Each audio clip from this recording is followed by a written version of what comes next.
Salam saudara-saudara, kita jumpa lagi dalam Saatnya Menabur. Sebelum membahas teks, mari kita berdoa. Tuhan Yesus, di minggu sengsara kami belajar tentang penderitaan-Mu yang besar, dan firman-firman yang telah kami baca renungkan selalu mengajari kami. Kini kami mau untuk belajar dari firman-Mu tentang penderitaan-Mu, tentang kekerasan yang Engkau alami.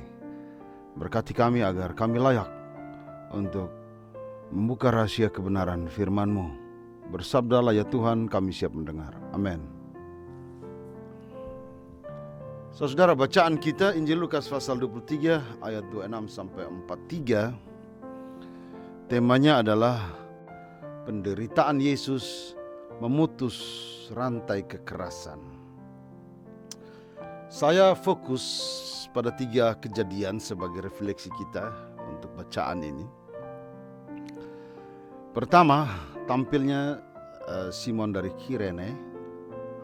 Kita tahu bahwa Yesus sudah dihukum mati. Plutarch menulis, setiap penjahat yang akan dieksekusi harus memikul salibnya sendiri di punggungnya. Demikianlah hukum Romawi saat itu. Jika Yesus terseok-seok, itu pantas karena dugaan berat salib itu kurang lebih 90,7 kg. Tiba-tiba datanglah Simon dari Kirene. Siapa dia? Kita tidak tahu banyak. Setahu kita ia berasal dari Kirene, kalau sekarang itu Libya modern, Afrika. Jason Seresky dan Creswell mengatakan, Kirene adalah sebuah kota di tempat yang sekarang disebut Libya modern di Afrika Utara dan memiliki populasi Yahudi yang signifikan.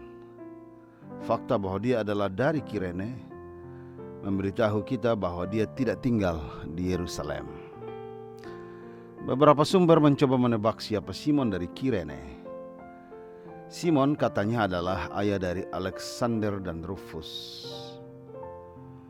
Ketika Paulus menulis tentang Roma, dia menyebutkan dalam Roma 16 ayat 13, dia menyapa Rufus dan ibunya. Dia menjelaskan bahwa ibu Rufus ini bisa jadi adalah istri dari Simon dari Kirene, seperti ibu baginya. Kempeling Treat membuat penelitian dan membagi hasil penelitiannya, berkata bahwa orang-orang dari Kirene termasuk di antara orang-orang Kristen pertama yang percaya pada hari Pentakosta. Kisah Para Rasul 2 ayat 10. Mungkin Simon dari Kirene, Alexander dan Rufus termasuk di antara mereka yang mendengar dan percaya. Jika demikian, hubungan Rufus dalam Roma 16 ayat 13 tidak akan mengejutkan. Lisa Lauren Baker dan dan teman-temannya, mereka membuat semacam studi dan menyebut bahwa kitab suci tidak menyebutkan secara langsung tentang Simon dari Kirene setelah kebangkitan. Hanya tradisi kekristenan menyatakan bahwa Simon pergi ke Mesir dan membagikan Injil. Setelah itu, menurut kisah apokrif dari Simon dan Yudas, Simon menjadi martir pada tahun 100 Masehi. Kemartirannya itu ditempuh dengan jalan yang cukup menakutkan karena dia dipotong menjadi 2 dengan gergaji. Tentang Simon kita bisa mencari sumber-sumber lain. Namun ada soal teologis. Kenapa? Karena kekristenan menyebut bahwa salib adalah lambang dosa dan Kristus memikul dosa saya dan saudara.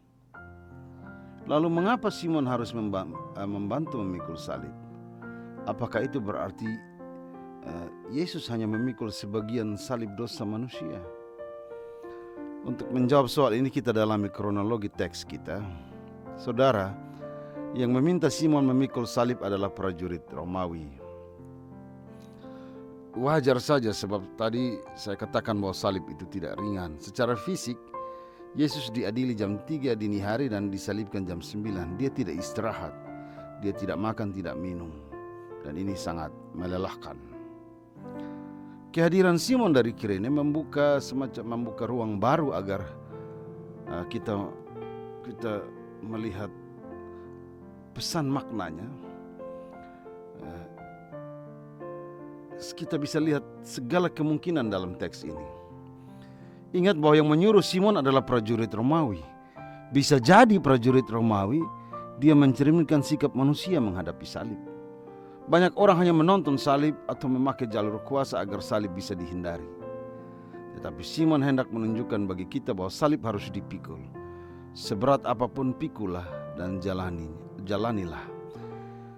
Simon memang memikul salib, namun ia hanya manusia. Maksudnya adalah yang dipikul Simon adalah fisik salib, sementara salib sebagai tanda beban dosa ditanggung oleh Yesus. Maknanya adalah manusia memikul salib, tetapi kelepasan itu yang sejati hanya datang dari Yesus. Bagaimanapun diskusi kita, Simon telah menunjukkan bagaimana dia melayani Yesus. Sebab salib itu berat, dan sebagai manusia, Simon hadir dikala Yesus mengalami penderitaan dan ada semacam kelemahan fisik yang berat itu.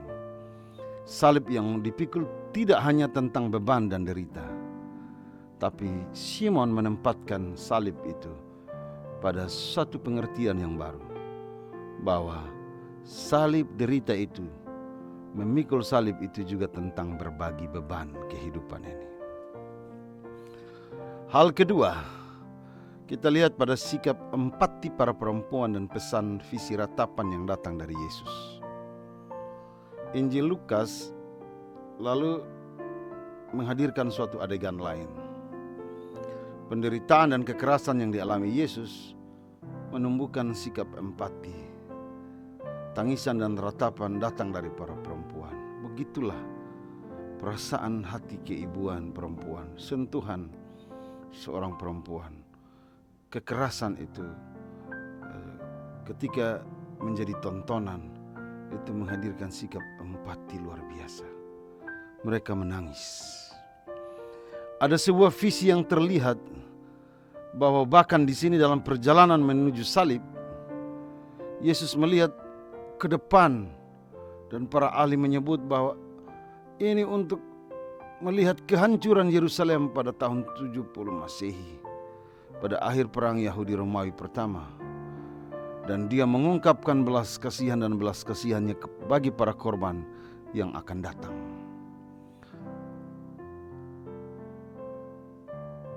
Ini sebenarnya saudara, kalau kita ikuti, adalah bagian ketiga Yesus meminta untuk mereka meratapi. Jadi perempuan-perempuan Yerusalem itu, ketika bicara ada penekanan pada Yerusalem, kita lihat bahwa ini bagian ketiga kali mereka meratapi keberadaan Yerusalem. Saudara-saudara, kalau kita lihat apa yang dilakukan Yesus, ratapan terhadap Yerusalem pertama kali adalah ketika dia mendekati Yerusalem. Lalu dia melihat kota itu dari kejauhan. Dia menangisinya dan berkata, "Jika kamu pada hari ini tahu apa yang akan membawa kedamaian kepadamu, tetapi semua itu tersembunyi dari matamu. Hari-hari akan datang kepadamu ketika musuhmu akan membangun tanggul melawanmu dan mengepungmu di setiap sisi. Mereka tidak akan meninggalkan satu batu di atas yang lain, karena kamu tidak mengenali waktu Tuhan datang kepadamu." Dengan kata lain, dengan menolak pemahaman tentang kerajaan Allah yang dibawa Yesus dan mengikuti para pemimpin lain ke dalam pemberontakan politik dan militer, orang-orang Yahudi akan menempatkan diri mereka pada jalur tabrakan dengan Roma yang dalam satu generasi akan mendapatkan akibat yang tragis. Hal kedua, ketika Yesus dan murid-muridnya berkeliling di bait Allah, ia menyebut bahwa bait Allah itu akan dihancurkan, sehingga tidak ada satu batu pun yang tertinggal di atas batu yang lain. Ketika murid-muridnya bertanya kapan ini akan terjadi, dia menjelaskan kehancuran kota secara lebih rinci. Ini semacam sebuah pidato yang panjang, tapi juga melihat jauh ke depan. tentang bagaimana kehancuran yang akan dialami dan juga bagaimana Mesias akan datang, kedatangan Yesus yang kedua.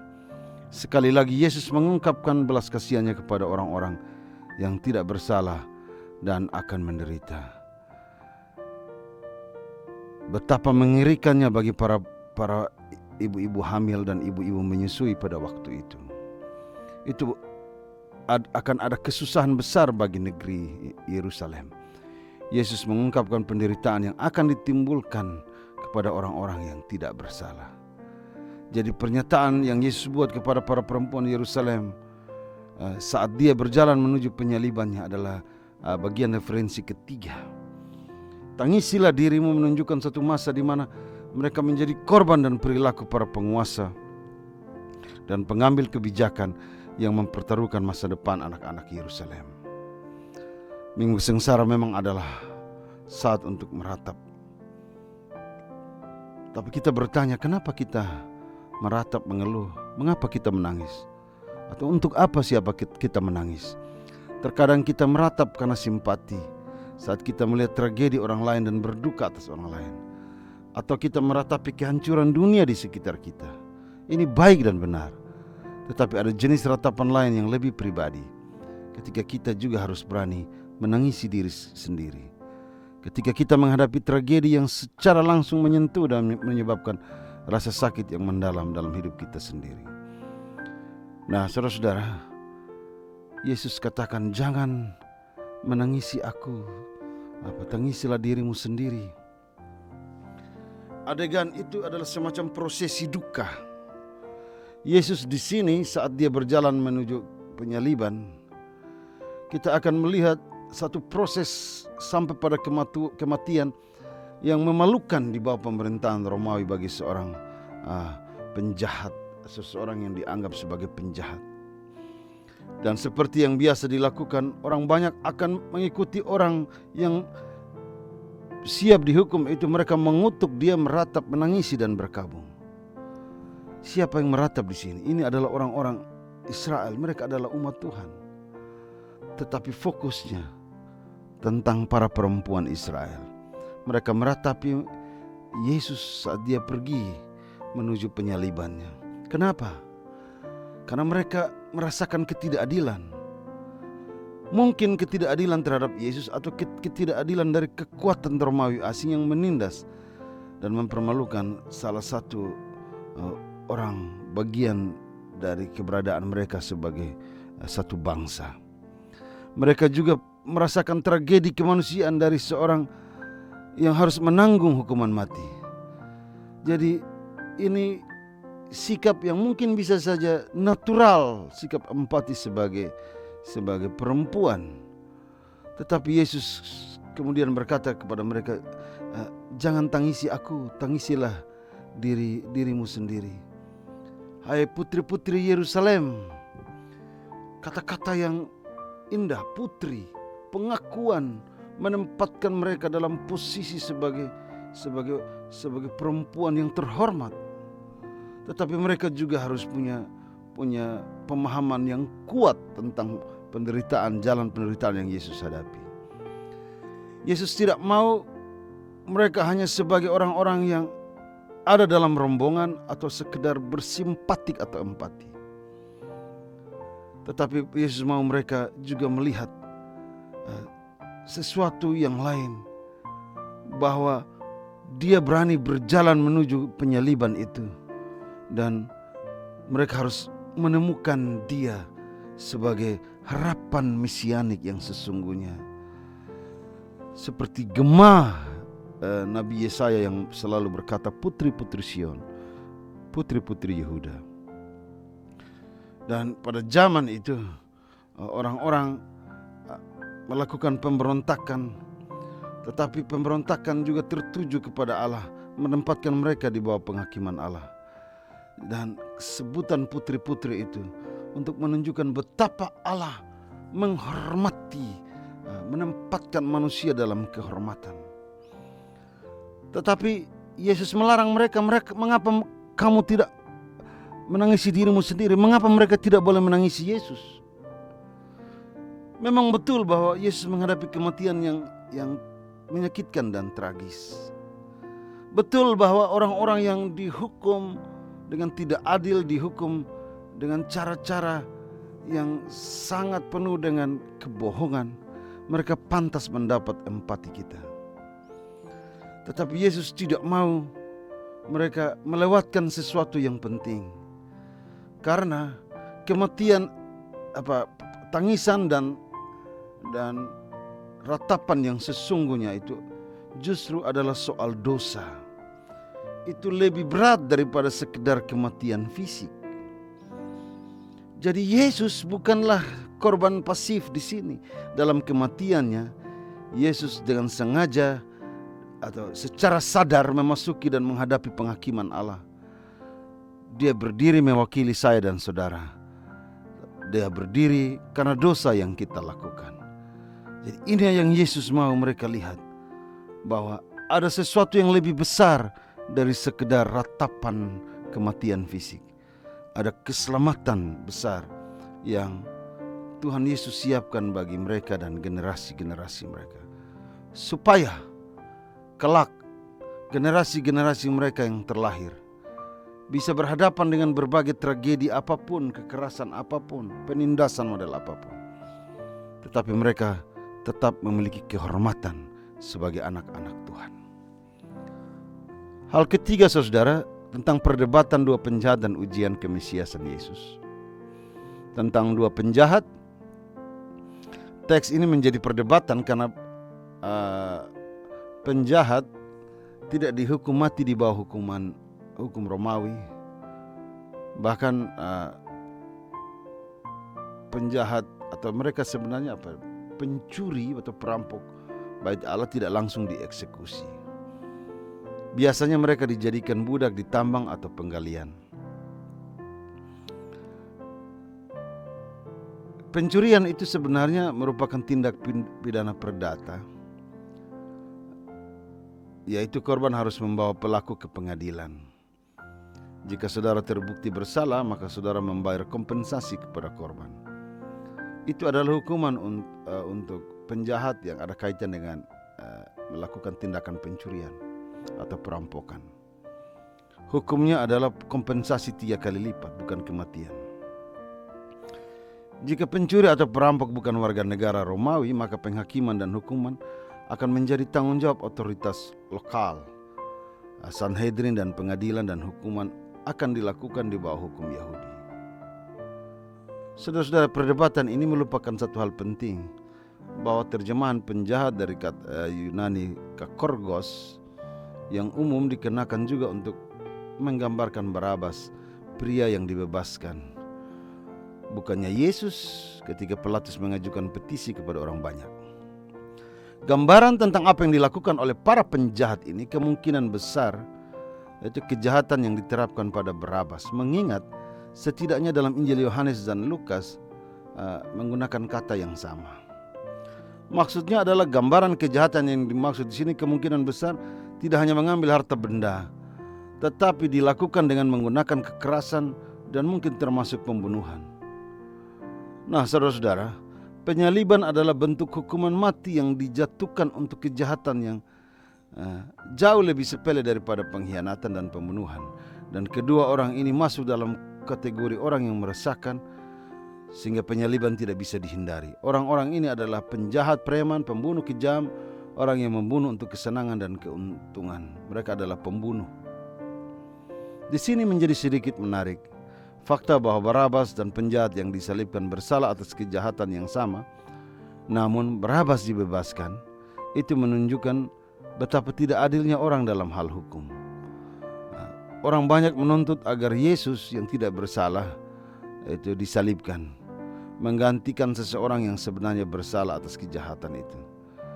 Orang banyak itu dan secara tidak langsung Sanhedrin dan Farisi pada umumnya lebih suka membebaskan penjahat kekerasan yang sebenarnya dengan imbalan membunuh seseorang yang hanya mengkritik kemunafikan agama mereka. Josephus berkata, dan kemudian para penjahat sebagaimana mereka yang disebut pencuri perampok itu mereka bertambah banyak. Mereka masuk dalam kategori teroris anti Romawi, dan seperti dia akan dilihat sebagai ancaman bagi penguasa Romawi. Seseorang yang menimbulkan ancaman seperti itu akan dijatuhi dengan hukuman mati, dengan penderitaan yang berkepanjangan, sebagai konsekuensi dari perilaku mereka. Dalam teks ini sorotan Injil Lukas pertama-tama tentang komitmen Yesus, kemesiasan Yesus, kesejatian dia untuk mengampuni dosa. Dia punya komitmen yang kuat dalam hal pengampunan. Ketika disalibkan, salah satu ucapan Yesus dari 7 perkataan, "Ya Bapa, ampunilah mereka sebab mereka tidak tahu apa yang mereka perbuat." Apa yang ditulis Injil Lukas hendak mengatakan kepada kita bahwa pengampunan itu murni. Pengampunan yang datang dari Yesus Sang Mesias itu bukan datang karena sebagai reaksi kesakitan atau karena empati terhadap penjahat yang mengalami nasib yang sama. Pengampunan itu terbuka bagi semua orang. Sebelum penjahat itu mendapat pengampunan, dia sudah menyerukan, "Ya Bapa, ampunilah mereka sebab mereka tidak tahu apa yang mereka perbuat." Penjahat di sebelah kiri mengambil posisi menghujat, sementara di sebelah kanan mengambil posisi merendahkan hati. Dia mau membuat semacam perbandingan yang rasional kepada temannya. Kita ini penuh dengan kejahatan, tapi dia orang baik. Sama dengan dia mengatakan kita pantas dapat hukuman, bahkan mati, tetapi dia tidak pantas karena dia tidak seperti kita. Dia orang baik. Dia memohon pengasihan Tuhan. "Yesus, ingatlah aku apabila Engkau datang sebagai Raja." Entah bagaimana penjahat itu melihat Yesus berdarah dan sekarat, namun dia percaya bahwa suatu hari nanti dia akan memerintah sebagai Raja. Ada kerajaan yang menunjukkan eksistensinya. Dia melihat Yesus justru pada titik terlemahnya, dan di dalam titik terlemah itu dia tetap percaya bahwa inilah Raja. Secara fisik dia berdarah dan terluka, tapi dialah Raja sesungguhnya. Dia tahu bahwa dalam keberadaannya dia adalah penjahat, orang berdosa. Dia tahu bahwa dia tidak punya harapan dan kemungkinan lagi, hanya maut. Tetapi dia menatap kepada Yesus dan dia percaya bahwa juru selamatlah dia yang akan menyelamatkan, memberi harapan. Saudara, bisa jadi semua orang melihat Yesus. Para murid juga melihat Yesus. Tetapi mereka juga tidak bisa melihat, sama seperti penjahat itu. Di saat kelemahan itulah dia melihat kekuatan Yesus. Dia menyapanya sebagai Raja. Ini hal yang paling menakjubkan, karena dia tidak punya kelebihan dibanding para rasul. Sejauh yang kita tahu, dia tidak pernah mendengar Yesus mengajar di tepi pantai. Dia tidak pernah melihat Yesus menyembuhkan orang sakit atau membangkitkan orang mati. Dia tidak tahu apa-apa tentang perumpamaan yang disampaikan oleh Yesus, dan dia tidak melihat mujizatnya. Sang penjahat ini, dia melewatkan semua tanda-tanda lahiriah dari kerajaan Yesus karena dia sibuk dengan aktivitas penjahatnya. Tetapi di titik akhirnya dia percaya. Dia jelas tidak tahu apa-apa tentang kelahiran Yesus. Dia tidak berminat tentang nubuat perjanjian lama. Dia juga tidak mendengar percakapan dengan Nikodemus atau kebangkitan Lazarus.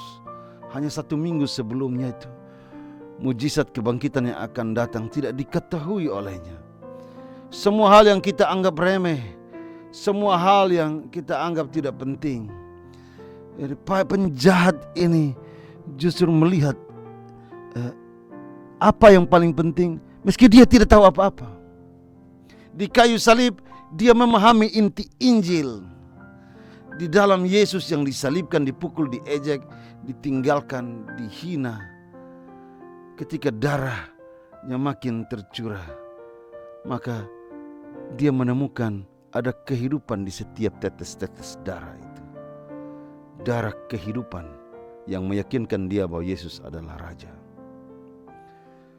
sama-sama tersalib, sama-sama dianggap sebagai penjahat. Tetapi sang penjahat ini begitu percaya kepada Yesus. Inilah gambaran surga dan neraka. Neraka yang dibawa oleh setan menghadirkan semua yang baik, orang-orang terbuai dan tergoda. Surga, meski dalam penderitaan, sakit, di dalam kemiskinan, di dalam kenajisan yang kotor sekalipun, selalu ada kehidupan di situ. Selalu ada kebaikan. Di lingkungan yang rusak masih ada orang baik. Dan apa kata Yesus? Aku berkata kepadamu, sesungguhnya pada hari ini engkau bersama-sama dengan aku dalam Firdaus. Perhatikan, Yesus bukan hanya menjawab, tetapi memberi janji untuk 3 hal. Ingat aku berkata kepadamu, sesungguhnya pada hari ini. Ingat aku Tuhan, ya aku berkata kepadamu, sesungguhnya pada hari ini. Bicara tentang keselamatan segera, hari ini. Yesus menempatkannya di tempat pertama untuk sebuah hal yang penting untuk surga. Yang berarti bahwa hari ini juga, di saat hari penyalibanmu ini juga, dimanapun surga itu, Yesus memberitahu kepada penjahat itu bahwa dia juga akan pergi ke sana hari itu juga. Kedua, pada hari ini engkau bersama-sama dengan aku di dalam Firdaus. Bersama dengan aku itu adalah ungkapan pribadi. Kita bisa bersama-sama dengan orang, jalan sama-sama. Tapi kita mungkin tidak mengajak dia untuk makan bersama atau bercerita dengan dia tentang hal-hal yang sifatnya sangat pribadi. Yesus menempatkan kesetaraan ini menjadi partner. Mereka akan bukan saja disalibkan bersamaan, tetapi mereka juga akan berjalan berdampingan di surga. Berarti keselamatan itu juga soal pribadi saya dan saudara. Mesti ada kekuatan relasi yang tetap kita jaga. Sebab Allah tetap mengajak orang yang percaya kepada Dia untuk menjadi bagian dari kerajaannya. Kemanapun Yesus pergi, penjahat itu akan berada tepat di dekat Dia. Surga menjadi bagian yang akan dinikmati oleh penjahat itu bersama dengan aku. Ada relasi pribadi di situ. Firdaus, kita bicara tentang keselamatan surgawi. Saya menyebut surga karena para ahli memberitahu kita bahwa Firdaus itu awalnya merujuk pada taman bertembok raja-raja Persia. Ketika seorang raja ingin menghormati rakyatnya, dia akan mengundang mereka untuk berjalan bersamanya di tamannya di hari yang sejuk. Kata yang sama digunakan dalam perjanjian lama Yunani untuk merujuk pada Taman Eden. Wahyu pasal 2 ayat 7 menyebut sebagai surga. Ini adalah tempat keindahan dan satu berkat besar yang tak terkatakan. Jika kita mengambil 3 janji itu bersama-sama, kita bisa melihat betapa luar biasanya hal yang Yesus katakan. Dia menjanjikan bahwa penjahat ini yang telah menjalani seluruh hidupnya dalam kejahatan, dia akan menemukan satu kehidupan setelah kematiannya, dipindahkan ke surga, di mana dia akan berada di hadirat pribadi Yesus Kristus. Penjahat ini menerima lebih dari yang dia minta. Nah, saudara-saudara, dari semua kejadian yang saya bagi dalam 3 bagian itu, teks kita keseluruhan, saya hanya mau mengatakan beberapa hal. Prosesi penyaliban adalah gambaran kekerasan massal. Satu kondisi di mana masyarakat kehilangan kepekaan dan menjadi bisu terhadap kekerasan, bahkan menjadi bagian dari pelaku kekerasan itu. Kisah penyaliban adalah suatu kisah kolaborasi kekerasan antara pemimpin rohani dan penguasa. Itu dialami oleh Yesus. Kekerasan itu dilanjutkan dengan adegan-adegan penganiayaan fisik dan penderitaan yang melampaui batas kemanusiaan. Bahkan sudah disalibkan salah satu penjahat membuli Yesus. Dari proses menuju salib sampai kepada penyaliban, Yesus mengalami semua bentuk kekerasan. Tetapi di setiap adegan kekerasan selalu ada titik jalan kasih Allah yang membungkam kekerasan. Ada Simon dari Kirene yang siap berbagi beban. Ada kaum perempuan, kaum lemah yang masih memiliki hati, yang melakukan protes terhadap kekerasan dan menumpahkan protes itu dengan air mata untuk menunjukkan bahwa tangisan perempuan adalah tangisan kerahiman. Sesungguhnya manusia tidak didesain untuk kekerasan. Selalu ada pengampunan dari Allah bagi mereka yang melakukan kekerasan. Karena Allah disalib, Dia tetap berkomitmen, "Ya Bapa, ampunilah mereka, karena mereka tidak tahu apa yang mereka perbuat."